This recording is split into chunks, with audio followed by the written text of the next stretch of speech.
नमस्कार बच्चों, कक्षा 12 रसायन विज्ञान की कक्षा में आपका स्वागत है। एल्डिहाइड, कीटोन और कार्बोक्सिलिक अम्ल का यह हमारा चौथा व्याख्यान है। इस पहले 3 व्याख्यान में हमने एल्डिहाइड और कीटोन के पूरा अध्ययन किया, उनका नामकरण, बनाने की विधियाँ व उसके रासायनिक और भौतिक गुणों का अध्ययन किया, उपयोग का अध्ययन किया। लेकिन अब हमारा ये चौथा व्याख्यान है जिसके अंदर हम कार्बोक्सिलिक अम्ल का पूरा अध्ययन करेंगे। बच्चों, कार्बोक्सिलिक अम्ल का अध्ययन करने में हमें कई बिंदुओं को देखना है। इनका सामान्य परिचय, इनको नामकरण, कार्बोक्सिलिक समूह की संरचना, उसका विरचन, भौतिक गुण, रासायनिक गुण और उसके उपयोग। सबसे पहले आ जाते हैं सामान्य परिचय में। होता क्या है कार्बोक्सिलिक समूह? आपने कार्बोनिल समूह पढ़ा अभी, CO, एक कार्बोनिल समूह और एक हाइड्रोक्सिल OH समूह। इन दोनों को अगर हम मिला देते हैं तो हमारा बनता है कार्बोक्सिलिक अम्ल, जो क्या हो गया, CO ग्रुप और OH, इन दोनों को जोड़ा तो क्या बना, COOH। ये हो गया कार्बोक्सिलिक अम्ल। अब आगे चलते हैं बच्चों। इस कार्बोक्सिलिक अम्ल को 2 प्रकार के होते हैं, एलिफेटिक भी हो सकते हैं और ये एरोमेटिक भी हो सकते हैं, अर्थात ये बेंजीन रिंग के यौगिक भी हो सकते हैं और सामान्य श्रृंखला के यौगिक भी हो सकते हैं। ये कार्बोक्सिलिक अम्ल का सामान्य सूत्र होता है बच्चों CnH2n + 1 COOH। इनके जो कार्बन 12 से 18 के यौगिक होते हैं, जिनमें कि कार्बन की श्रृंखला 12 से 18 के मध्य होती है, वे सब वसीय अम्ल होते हैं। इनके अंदर तैलीय पदार्थ अधिक होता है, अतः इन्हें फैटी एसिड भी कहा जाता है। कार्बोक्सिलिक अम्ल जो होते हैं ये कुछ यौगिकों के बनाने में भी यूज़ होते हैं, जैसे कि एनहाइड्राइड बनाने में, एस्टर बनाने में, एमाइड बनाने में, एसिल क्लोराइड बनाने में ये प्रारंभिक पदार्थ के रूप में भी प्रयोग में लाए जाते हैं। अब आ जाते हैं इनके नामकरण पे। इनका जो नाम रखा जाता है 2 प्रकार से होगा, जैसे कि पहले भी हमने अध्ययन किया, सामान्य नाम और IUPAC नाम। सामान्य नाम जो इनके होते हैं वो इनके जिन पदार्थों से उत्पत्ति होती है उनके आधार पे रखे जाते हैं, और IUPAC नाम के नियम तो हमको पता है कि उसमें E को हटा के OIC लगा देते हैं। यहाँ कुछ उदाहरण हैं, जैसे पहला उदाहरण है हमारा HCOOH। इसको फॉर्मिक अम्ल कहेंगे। फॉर्मिक अम्ल क्या है? फॉर्मिका हमारा एक ग्रीक शब्द है जो कि लाल चींटियों का नाम होता है, और क्योंकि ये हमको लाल चींटियों से मिलता है तो हमने इसका नाम रखा फॉर्मिक अम्ल। और जब हम इसका IUPAC नाम लिखेंगे तो एक कार्बन है तो मेथेनोइक अम्ल। इसी प्रकार से आप आ जाते हैं CH3COOH पे, जो कि एसिटिक अम्ल है। एसिटिक अम्ल हमारा सिरके से प्राप्त होता है। सिरके को ग्रीक भाषा में एसिटिका कहेंगे, एसिटिका से एसिटिक अम्ल बना, और इसका नाम जब लिखेंगे 2 कार्बन के कारण एथेनोइक अम्ल।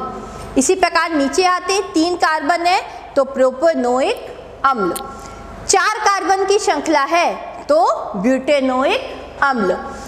आपकी अगर साइड चेन एक मेथिल ग्रुप लगा है तो मेथिल ग्रुप लगे होने के कारण 2 मेथिल प्रोपेनोइक अम्ल। अब यहाँ पे इंपॉर्टेंट आ जाता है, अगर 2 COOH ग्रुप एक साथ लगे हुए हैं बच्चों, 2 COOH ग्रुप एक साथ लगे हैं तो इसको हम क्या पढ़ते हैं? ऑक्सैलिक अम्ल। आप पढ़ चुके हैं पहले। इस ऑक्सैलिक अम्ल का अगर हम IUPAC नाम लिखते हैं तो 2 कार्बन के कारण एथेन और 2 OIC अम्ल, तो एथेन डाइओइक अम्ल। अब इसी के मध्य में अगर एक CH2 लगा दें तो ये प्रोपेन हो गया, तो इसका नाम प्रोपेन डाइकोइक अम्ल हो गया। बीच में अगर 2 CH2 ग्रुप लगा दिए तो ये ब्यूटेन हो गया, तो ब्यूटेन डाइकोइक अम्ल हो गया। 3 कार्बन की श्रृंखला लगा दी तो पेंटेन डाइ। अब यहाँ पे आप देखिए ये नाम समान नहीं है, ये उत्पत्ति के आधार पर इनका सामान्य नाम बदल रहा है। Malonic acid, succinic acid, glutaric acid, adipic acid, और लेकिन IUPAC नाम में कार्बन की श्रृंखला गिन करके, जैसे हेक्सेन डाइओइक अम्ल। अब कोई इस प्रकार का अगर यौगिक आ जाता है जिसमें अगर 3 कार्बन की श्रृंखला है और तीनों पे ही आपका ओइक अम्ल COH ग्रुप लगा है। तो आप क्या बोलोगे, वैसे नाम हो जाएगा ट्राई कार्बोक्सिलिक अम्ल, लेकिन IUPAC नाम लिखने में आप प्रोपेन 1 2 3 इसको कार्बोक्सिलिक अम्ल कहेंगे।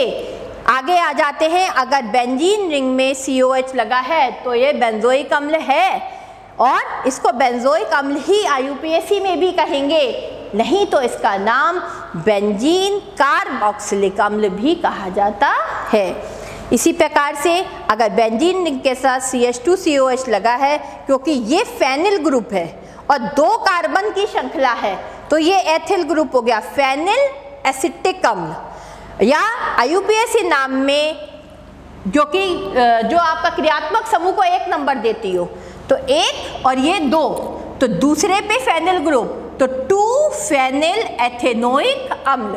ठीक है, तीसरे में आ जाते हैं, अगर 2 COH ग्रुप एक बेंजीन से लगे हैं तो पहली और दूसरी पोजीशन पे है, इसका वैसे नाम थैलिक अम्ल होता है बच्चों, थैलिक अम्ल, और नाम लिखेंगे तो बेंजीन 1 2 डाई कार्बोक्सिलिक अम्ल। अब यहाँ OIC नहीं लिखेंगे क्योंकि हम इस कार्बन को इसमें काउंट नहीं कर रहे हैं, इसलिए कार्बोक्सिलिक अम्ल लिखेंगे।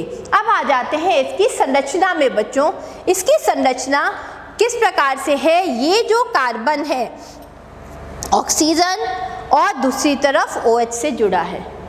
इस श्रृंखला में आप आसानी से देख सकते हैं, पहले तो ये आपस में 120 डिग्री का कोण बना करके एक दूसरे से जुड़े रहते हैं और जुड़ने के साथ क्या करते हैं, इसके पास लोन पेयर ऑफ इलेक्ट्रॉन होता है। ये क्या करता है, अपने इलेक्ट्रॉनों को कार्बन से होता हुआ ऑक्सीजन तक, और ये ऑक्सीजन पुनः इसको इस ऑक्सीजन तक पहुंचाता है। तो ये जो हमारा इलेक्ट्रॉनों का वितरण ऑक्सीजन टू ऑक्सीजन होता है, तो यहाँ पर एक अनुनादी संरचना उत्पन्न हो जाती है और ये अनुनादी संरचना कार्बोक्सिल समूह से की जो होती है ये ज़्यादा स्थायी होती है कार्बोनिल समूह में। कार्बोनिल समूह में बच्चों क्या था, C डबल बॉन्ड हो और हमारा इलेक्ट्रॉन का ट्रांसफरेशन हो रहा था, है ना। लेकिन यहाँ पर क्या है, हमारे इलेक्ट्रॉन उसमें क्रमिक रूप से व्यवस्थित हो जाते हैं और एक स्थायी संरचना करते हैं। अगला है बच्चों आपका कार्बोक्सिलिक अम्ल बनाने की विधियां। जिस प्रकार से हमने एल्डिहाइड और कीटोन की विधियां देखी थी, उसी प्रकार से कार्बोक्सिलिक अम्ल की विधियां भी अल्कोहल से ही शुरू होती हैं। प्राथमिक अल्कोहल का अगर ऑक्सीकरण उसी प्रकार से पोटेशियम डाइक्रोमेट या पोटेशियम परमैंगनेट के अम्लीय विलयन में कराते हैं और फिर जल अपघटन कराने पर उससे हमको कार्बोक्सिलिक अम्ल प्राप्त होता है। या सीधे हम एल्डिहाइड की अभिक्रिया कराएंगे तो एल्डिहाइड से भी हमको कार्बोक्सिलिक अम्ल प्राप्त होता है।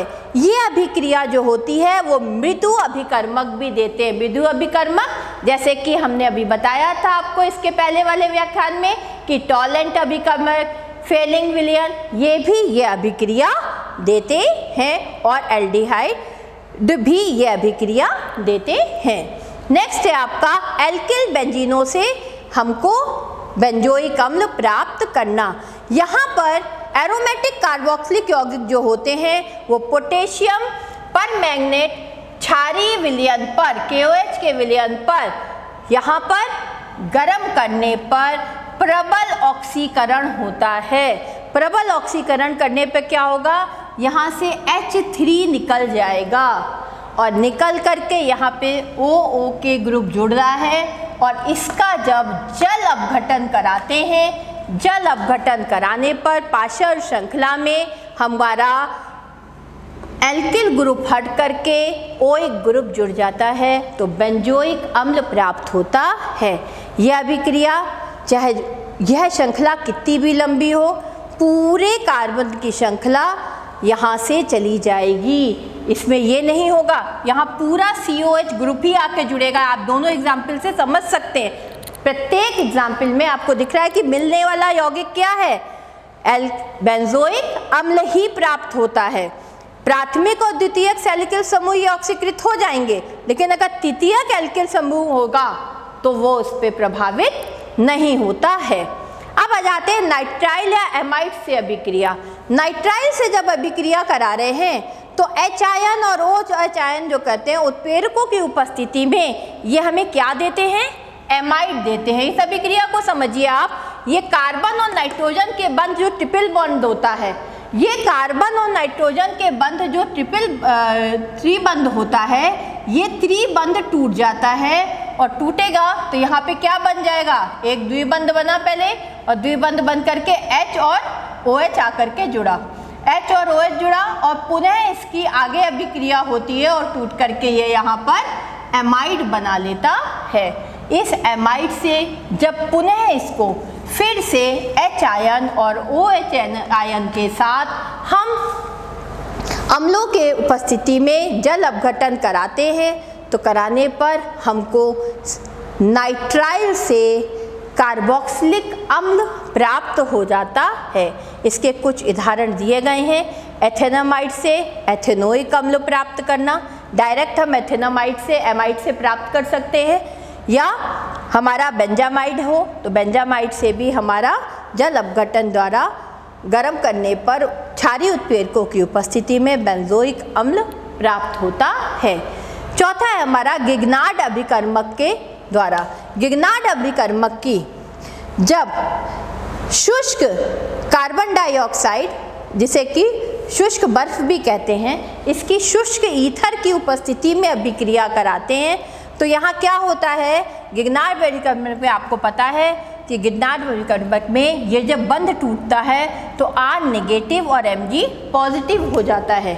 R नेगेटिव कहाँ जाके जुड़ेगा, ये बंध टूटेगा, टूट करके इसमें जा करके R नेगेटिव कार्बन पे जा करके जुड़ेगा, इस कार्बन पे जा करके ये जुड़ जाता है और MgX कहाँ जाके जुड़ेगा, ये जा करके O के साथ जुड़ जाता है और हमें क्या मिल रहा है, R बॉन्ड C, एक तरफ डबल बॉन्ड O लगा है और दूसरी तरफ OMgX। इसका जल अपघटन कराएंगे तो जल अपघटन कराने में क्या होगा, H आयन और OH आयन, ये H आयन जा करके इस O के साथ मिलेगा और ये MgOHX हमको बाद में मिल जाता है। इस प्रकार हमारा गिग्नार्ड अभिकर्मक से हो गया। अब नेक्स्ट है बच्चों हमारा एसिल हैलाइड या एनहाइड्राइड से अभिक्रिया। एसिल हैलाइड या एनहाइड्राइड से क्रिया एक तो डायरेक्ट हो जाती है बच्चों, जल के साथ कराएंगे सीधे कार्बोक्सिलिक अम्ल मिलेगा, लेकिन अगर यह अभिक्रिया हम किसी क्षारीय विलयन की उपस्थिति में जल अपघटन कराते हैं तो सबसे पहले हमें कार्बोक्सिलेट आयन मिलते हैं। इन कार्बोक्सिलेट आयन का जब हम जल अपघटन कराएंगे तब हमको कार्बोक्सिलिक अम्ल प्राप्त होता है। इसके कुछ उदाहरण दिए गए हैं बच्चों। बेंजोइक एनहाइड्राइड का जब हम जल अपघटन करा रहे हैं, सीधे करा दिया तो बेंजोइक अम्ल मिल गया, या बेंजोइक एथेनोइक एनहाइड्राइड का जब हम अभिक्रिया करा रहे हैं तो हमको बेंजोइक अम्ल और एथेनोइक अम्ल की यौगिक प्राप्त होते हैं। एस्टर से भी हम सीधे कार्बोक्सिलिक अम्ल प्राप्त कर सकते हैं या बेंजोइक अम्ल। एस्टर से अगर हम एरोमेटिक एस्टर लेते हैं जैसे कि एथिल बेंजोएट, इसको जल अपघटन कराने पर यहाँ से C2H5 निकल जाएगा OH ले करके और H आकर के इससे जुड़ जाएगा। भाई जल का क्या अणु है, H और OH, और ये OH इसके जुड़ा और H इससे जुड़ करके हमको बेंजोइक अम्ल प्राप्त हो जाता है।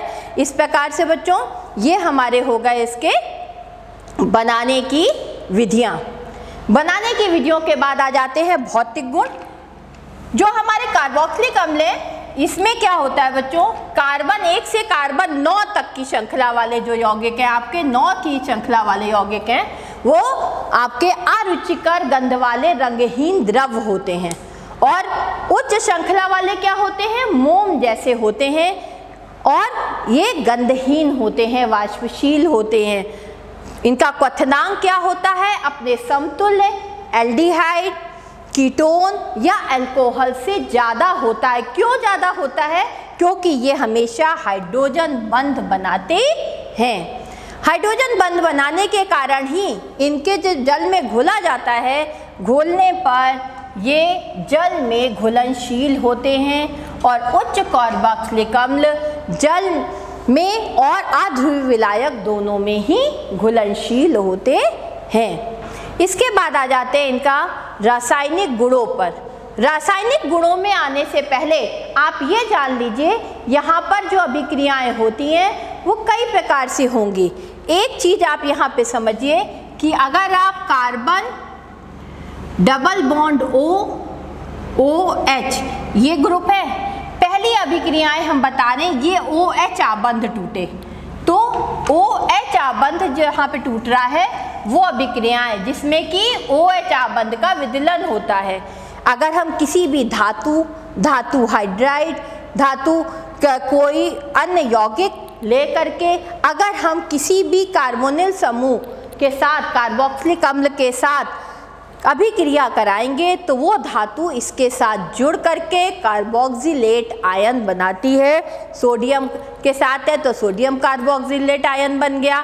अगर यहाँ पोटेशियम होता तो पोटेशियम, जिस भी धातु के साथ अभिक्रिया कराते हैं तो ये अभिक्रिया में हमको ऑक्सिलेट आयन मिल जाता है। यही अभिक्रिया अल्कोहल भी देते हैं, बिल्कुल सेम अभिक्रिया। इसके बाद आ जाता है बच्चों आपका इसका कैसे यहाँ पर कार्बोक्सिलेट आयन बन रहा है। यहाँ पे आप देख रहे हैं जल के साथ जब अपघटन कराते हैं तो अपघटन कराने पर हमको दो अणु मिलेंगे H3, ये H निकल के इसके साथ आके H3O आयन धन आयन बनाएगा और ये जो हमारा कार्बोनिल समूह है, कार्बोक्सिलिक समूह है, ये ऋण आयन बनाता है और ये ऋण आयन कार्बोक्सिलेट आयन और हाइड्रोनियम आयन मिलकर के हमारा ये अभिक्रिया को पूर्ण करते हैं। इस अभिक्रिया में अगर हम अम्लीय जल वियोजन स्थिरांक की बात करें तो जैसे जैसे अम्लीय जल वियोजन स्थिरांक का मान जितना कम होता है हमारा जो अम्ल प्राप्त होता है वो उतना ही प्रबल अम्ल होता है। यहाँ पर इसका मान किस पर निर्भर करता है? इसका मान निर्भर करता है जुड़ने वाले समूह से कि कौन सा यौगिक जुड़ रहा है। अगर इलेक्ट्रॉन दाता समूह जुड़ता है तो क्या होगा, एक ये अस्थायी यौगिक बनेगा जो कि दुर्बल अम्ल होगा। लेकिन अगर इलेक्ट्रॉन अपचयन करने वाला समूह जुड़ रहा है बच्चों तो क्या होगा, ये स्थायी यौगिक होगा और इस अम्ल की सामर्थ्य को बढ़ाएगा। इसको जानने के लिए हम आगे चलते हैं। यहाँ पे कुछ आपको दिए गए हैं यौगिक जो बताते हैं जिनके जुड़ने से, किससे जुड़ने से अम्लता बढ़ती है। सबसे ज़्यादा अगर किसी यौगिक में CF3 जुड़ा है तो उसकी अम्लता हमेशा सबसे ज़्यादा होगी। अक्सर आपको क्वेश्चन दे देते हैं, आपको कई ग्रुप ऑफ यौगिक दे देते हैं, कई लिख देते हैं और कहते हैं किसकी अम्लता के क्रम में लगाइए, बढ़ते क्रम में या घटते क्रम में लगाइए। तो हम इसको देख लेंगे। अगर CF3 लगा है तो सबसे ज़्यादा, NO2 उससे कम, CN उससे कम, फिर fluorine, then chlorine, then bromine, then iodine, then phenol group. ठीक है, इसी प्रकार से यहाँ कुछ एग्जाम्पल दिए गए हैं। अगर ये आपको 3 आपको यौगिक दे दिए जाएं और कहा जाए कि सबसे ज़्यादा अम्लीय कौन है तो सबसे पहले हमको ये याद में रखना है कि यहाँ पे OCH3 ग्रुप है तो ये आ गया, ये सामान्य है और यहाँ NO2, तो जो NO2 है ये ज़्यादा हो गया है ना। इसके बाद इसमें कुछ भी नहीं लगा तो ये आ जाएगा और लास्ट में ये आएगा सबसे अम्लीय क्या हो गया, ये हो गया। ठीक है, उसके बाद ये हो गया। ठीक, इसके बाद आ जाते हैं बच्चों एनहाइड्राइड का विरचन। अगर हम कोई भी कार्बोक्सिलिक अम्ल लें और उसके 2 अणुओं का सल्फ्यूरिक अम्ल अथवा P2O5 की उपस्थिति में हम उसे गर्म करते हैं तो गर्म करने पे क्या होता है बच्चों, यहाँ से ये जल का अणु यहाँ से विस्थापित हो जाएगा और हमारा एनहाइड्राइड तैयार हो जाता है। नेक्स्ट है बच्चों आपका एस्टीकरण से।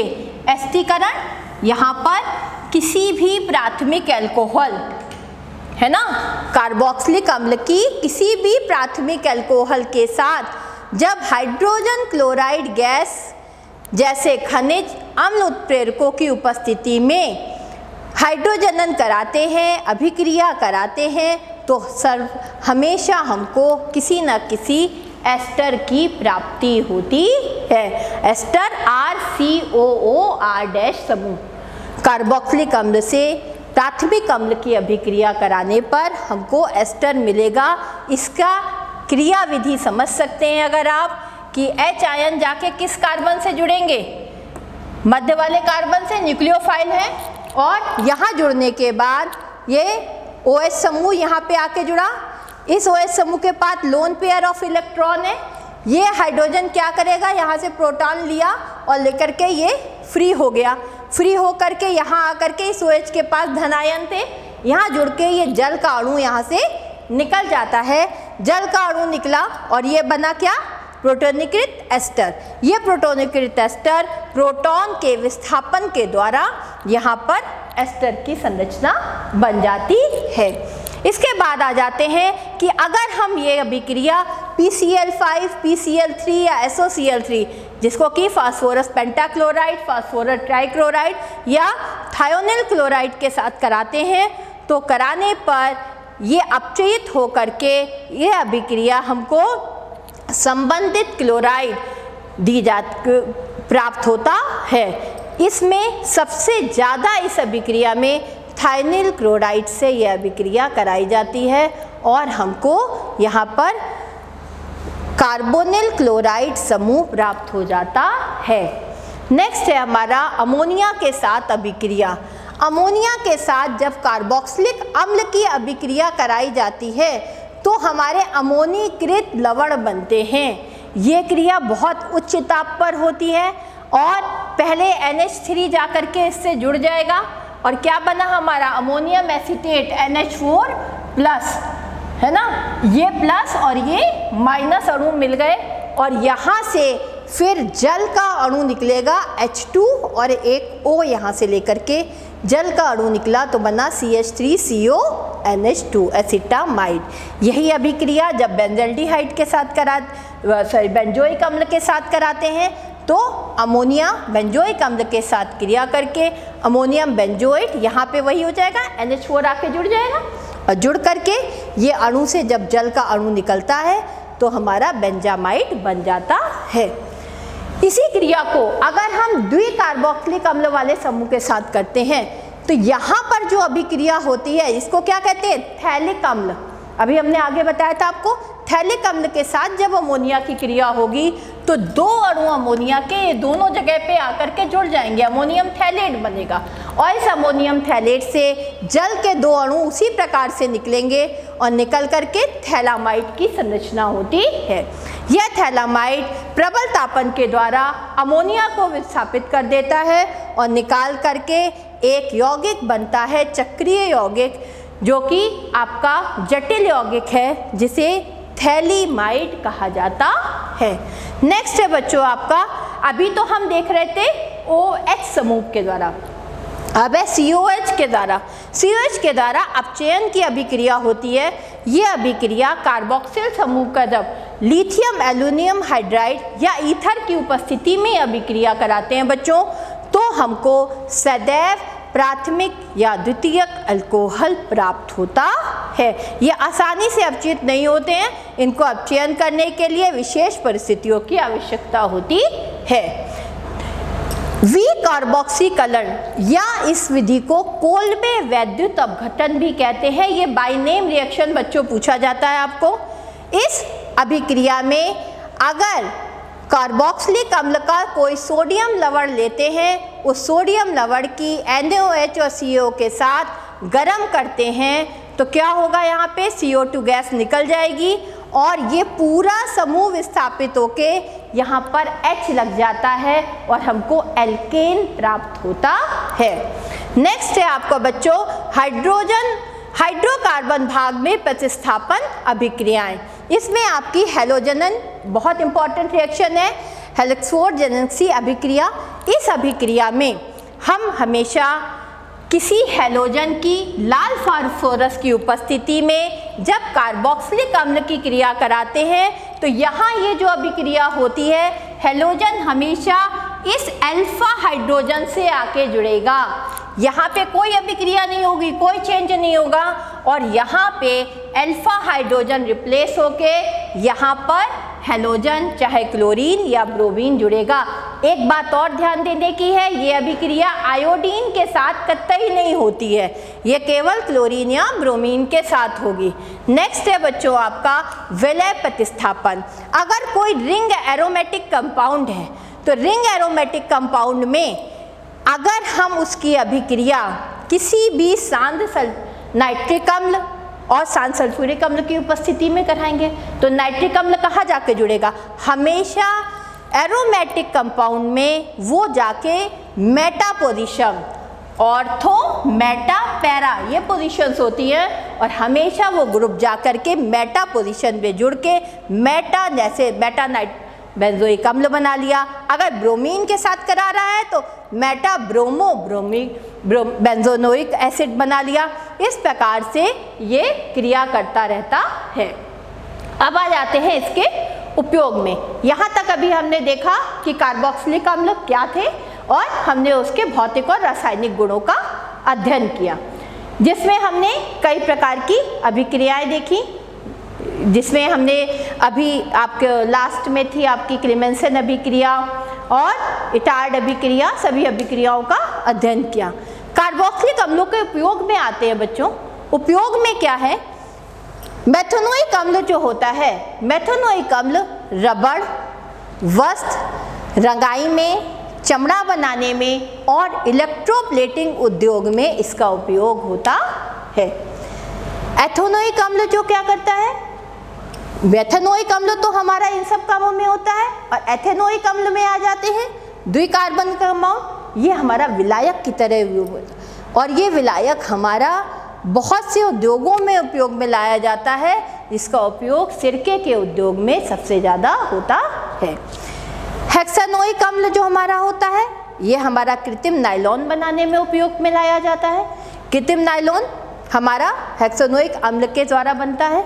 अगला है बेंजोइक अम्ल की एस्टरों पर सुगंध द्रवों में इसका उपयोग होता है। पहले भी बता चुके, परफ्यूम्स बनाने में हमारा कार्बोक्सिलिक अम्ल का बहुत ज़्यादा योगदान होता है।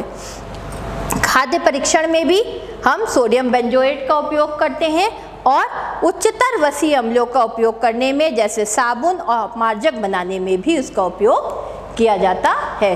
तो बच्चों, ये आपको मैंने कुछ रिएक्शंस दिए जिसमें आपको बताना है कि कौन सा आपका प्रबल अम्ल है। पहले उदाहरण में आप देखिए, जहाँ CF3 जुड़ा है वो आपका प्रबल हो जाएगा, या दूसरे में भी CF3 CF ग्रुप जहाँ पे भी आ रहा है वो ज़्यादा प्रबल होगा। अब यहाँ पर जब आते हैं तो यहाँ पर आपको देखना है कि कार्बन चेन में CF कहाँ पर जुड़ा है, जिसको अंक कम मिल रहे हैं वो ज़्यादा प्रबल हो गया। इसमें भी ये वाला CF3 है तो ये वाला ज़्यादा प्रबल हो गया। इस प्रकार से बच्चों हमारा एल्डिहाइड, कीटोन और कार्बोक्सिलिक अम्ल का अध्याय व्याख्यान समाप्त होता है। नमस्कार बच्चों।